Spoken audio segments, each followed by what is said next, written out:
To understand anger, when are we just as a default using it, or actually it happens, like without, someone presses my button and it comes out. So we understood a little bit of that with the example of big dog and the small dog, right? Big dog and small dog, that internal strength, that the point of the martial art is also that you reach to that place where you're not vulnerable, you don't feel threatened, and you're not attacking.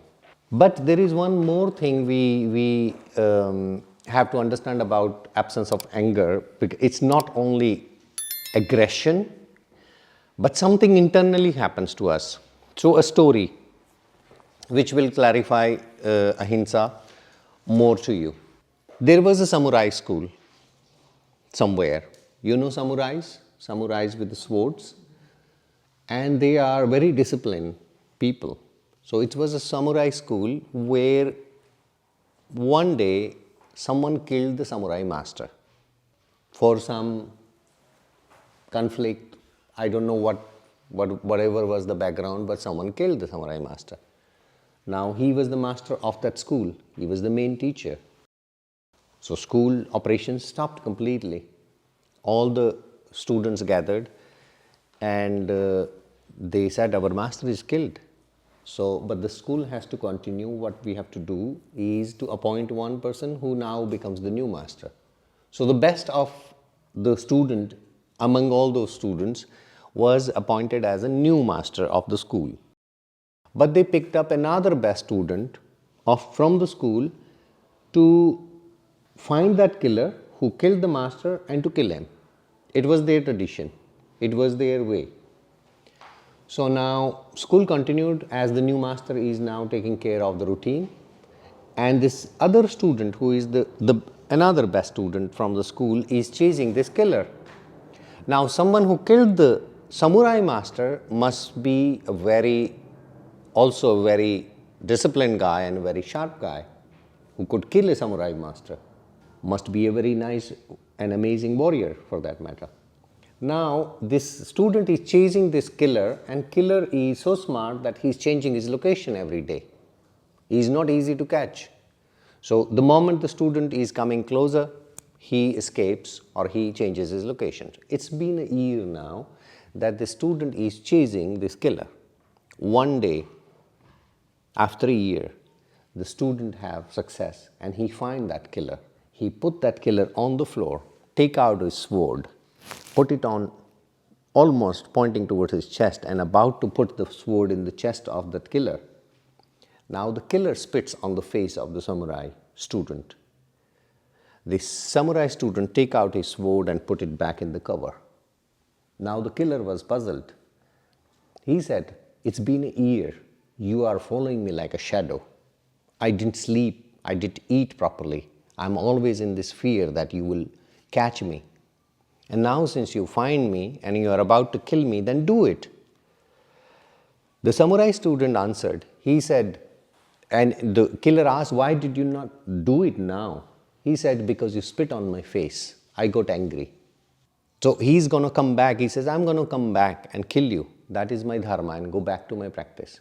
But I'm not going to kill you now because I got angry. Otherwise, this guy would have just killed him, job finished, and go back to his discipline and do that. There is no poison he was carrying in his heart. And when you're not carrying that poison, then this violent looking act, also not carrying that anger, absence of anger. Because this is a very, very tiny, minute thing which we really see that what is violent and what is not violent. So we are not going in that discussion to prove that it is violence, because of course putting that sword into the chest of that warrior is violence, right? But here the story is to explain what is in the background is more important. Intention is more important, number one. Like I can slap someone to save someone's life. Someone is so cranky and out of the mind that I want to jump off this building because the whole world is bothering me. And probably I have to slap someone to stop, right? So you understand what I mean? So here this is to save someone, it can be with the deep compassion, with the deep care. So it's not what is visible is defines that. It is that poison which we have here sometimes. We are not even taking any step or harming anyone or doing any visible action towards it. But this poison. So here in this case, he's not going to kill because now the killer spit on his face and now became angry. He had this poison, like how can you do that? Otherwise, finish. Have you seen these martial art movies when, I don't know if you have heard the name of Bruce Lee? So Bruce Lee has mostly in those movies, he has this Western guy as a bad man, mostly, and a big guy. And Bruce Lee is, and this bad man is very like this face is like this. And Bruce Lee is, right? Emotionless. Look at Jackie Chan if you observe. The moment you're angry, you're going to lose the war. So Gurdjieff's thing to remind, act next day. Now, how to not have that poison? Just become aware that I have this poison. That is not to carry for yourself. So in a yamas, sometimes there is this internal reaction also. We are become aware and changing. So this is about ahimsa. Absence of anger. How do you fight injustice without anger? Look, anger, if you want to really win that war of injustice, so you have acknowledged it, that there is injustice. And you calm down that I need to do something. You calm down, you settle. Just view what I'm viewing here, that you settle like, okay, this is the situation and I need to handle it. In order to really be effective in any war, whether it's a war of injustice or war of any sort, that clarity, that calmness, that poison has to go. Now it's a matter of achieving something, an objective to be achieved.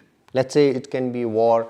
I give you my example of, so in my life, many years I suffered with drug addictions, bad ones. And also then later than the alcohol addictions and stuff like that. But the drug addiction was not that I was experimenting with the drugs. It was a kind of, it's a very common mentality where you are finding new people to make them addict, right? So now I was the one who has low self-esteem and can't say no. And I am the one who people feel like, okay, try it, or the peer pressure or strategy can be. So then I was in the drugs thing. Now once I'm out after so many years and I look back, in the beginning when I started to be permanently sober, absolutely, then I started to feel so much of resentment and anger about all these things. So those people who I knew are doing it, I will have those thoughts to do something. I'll go to their home and I will punch them. I will do this and that kind of thing.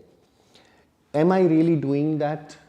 No, I was not. If I would do that, will I yield anything constructive out of that action? So I'm fighting about the injustice here. So what later on when I'm calming down, I realize that you need to make yourself strong, become constructive, that you're not only fighting against the injustice for one person, but you need to create a bigger impact because of who you are fighting is very strong.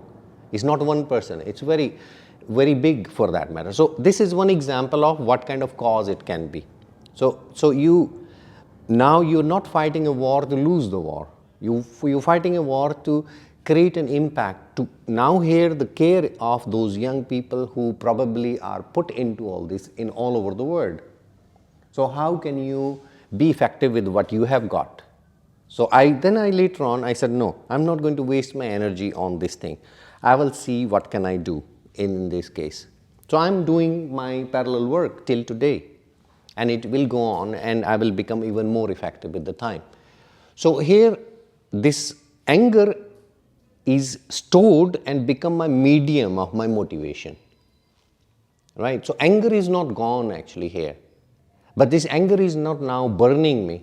This anger as a fire is like a fire of the rocket, which gives me the fuel of working towards it without getting corrupted. without stopping it. That's how you transform. That's why I said we don't have to forget things. No, carry it, keep it. But not now, the poison is not there. But anger is there, poison is not there. And it is in that form, it is underneath that form which is a kind of a reminder that, no, remember it. It's the remembrance which makes me even more stronger. Whenever I'm weaker a little bit, sometimes that anger can come out and I feel the heat of that. Then I become a little bit aware, look, no, calm down, keep it there. It's like the Kundalini which we talk about. We will talk about it later what it is. So similar way, love is also energy. Now you're not really seeing the outcome of that as an action somewhere directly, but love also is an underneath seed of that motivation.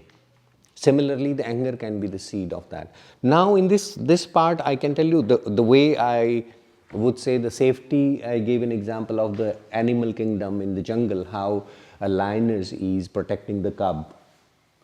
Similarly, in my all sphere, for that matter, whether they are young kids in my people who I know, family and all that kind of thing, each time I spot that this one, I see the very probable danger. So I will sit and talk to those young people. If someone is going in it or has gone in it, then I talk to them. So I spend time in it. So this is where I said, not under my radar this will ever happen.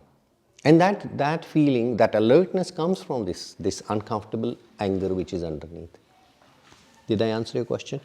So no, we are not going to forget about injustice, but we are not going to be going in the war without strategy. We will build up, we will have this rootedness in us, and we will be constructive and become effective for that. And that will be the biggest meaning. Very strange thing, whatever has happened to any of us for that matter, which is very strange to say, the lower the dip, the higher the rise. So I use it that way. If someone had that potential that my dip was so bad that I was in that place, you are sitting on that potential of reaching to that top mountain in your life. So use that way. That I need to do something in this line. So this what has happened to my life experience. I'm going to use it in that line because this gives me power in that. I understand this whole chemistry so much no one else probably do. And I am sitting on that place where I have this understanding of the whole thing of the psyche and the background and all those interests. So I'm not going to waste this opportunity where I could do something and I didn't do something, right? So even when I'm talking, like now I am realizing that I have this force there, that it's a reminder. So I'm not going to delete this. But there was things when I will feel that the things are really sometimes shaking me. Even the dreams when you have of those things as a trauma or something like that coming in, then I will sit with it, I will work on it, and I will see that it is not blocking me, rather it gives me the energy. So I will work on it. And with the Patanjali, not I, Patanjali will teach us how step by step you are using every small tool here and there in order to create that impact. Because we will have lots of other questions also, like as you ask a question, more questions will come. So we will have the picture complete sooner or later, right? So that is Ahimsa. So that's why I'm saying how do I say, not always that forgiveness is needed in a way. Here, no, I am not going to forgive that. Firstly, it is not working.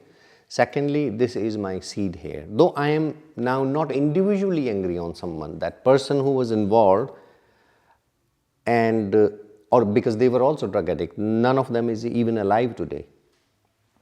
But sometimes I really have this feeling that, I feel, actually now I start to feel that compassion, but I'm not attempting to forgive them. that they were smart people, they were very potential, they carried potential. And then they waste it for themselves and they waste it for many people to gain something, nothing. I feel like come on, you missed this opportunity of life, basically. But whether it is a question which triggers, these discussions will trigger in us our different emotions and the memories which we have. But try to be very alert whether it is ahimsa or whether it is satya. We are always going to pick up very small case study for us. I remind you again and again that you are not now starting to sit and meditate and think about something, a big story you have probably in your life. We all have some or the other story, right? No, we are going to slowly build up our muscle to handle all of this bit by bit. And I will keep on reminding you. I know that I repeat so many things who are very, very significant.